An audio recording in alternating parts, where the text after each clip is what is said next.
I've heard that 5-HTP is particularly effective for emotional hunger.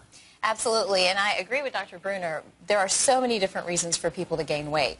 But when I'm thinking about using 5-HTP, I'm using it for my emotional eaters. So if you're hungry because you're stressed, you're depressed, maybe you have financial issues, you're having trouble taking care of your children, that's a great reason to use 5-HTP because typically those patients are unconscious eaters. They're not aware of what they're doing.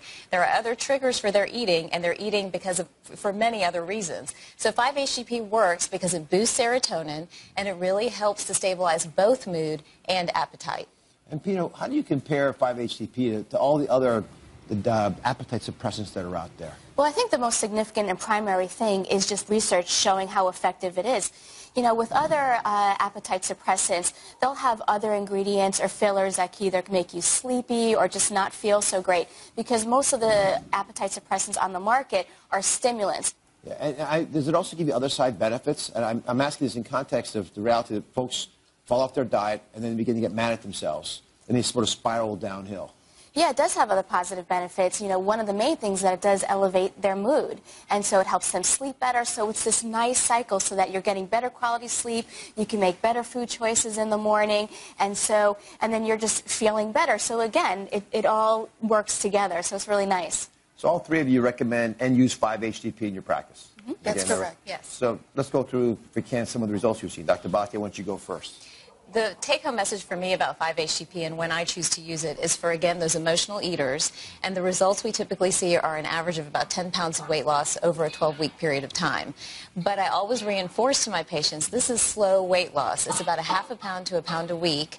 But the advantage of slow weight loss is that it's typically lasting weight loss. So even if you come off of 5-HTP, maybe a couple of months down the road, the weight will stay off. I actually like the fact that it's slow weight loss. First of all, for me, it's more believable. Exactly. When someone promises you that you can lose 20 pounds in a week, the only way you can do that is amputation. I know.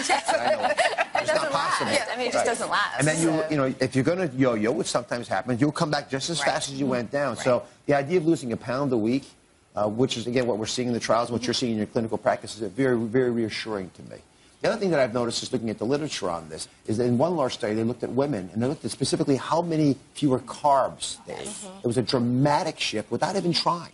That's the key here. I don't want to, obviously you can whip people to do things, but if you can get them to eat less carbs without realizing they're eating less carbs, that's a huge value. In that study, the average carb intake dropped by 100 grams a day.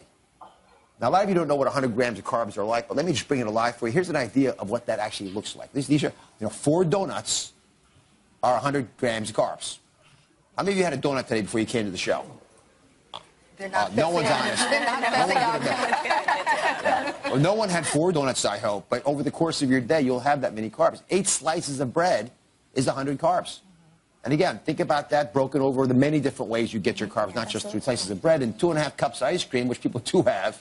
That's also 100 grams of carbs. So, Pina, something as powerful to this. Do you need a prescription? How do you get it? No, that's the great thing about 5-HTP. You could buy it over the counter. You could also buy it online. So most doctors, I know Dr. Bruner and Dr. Bhatia will also recommend it with some other pharmaceutical to help with weight loss. But that's a prescription. But 5-HTP you could find over the counter.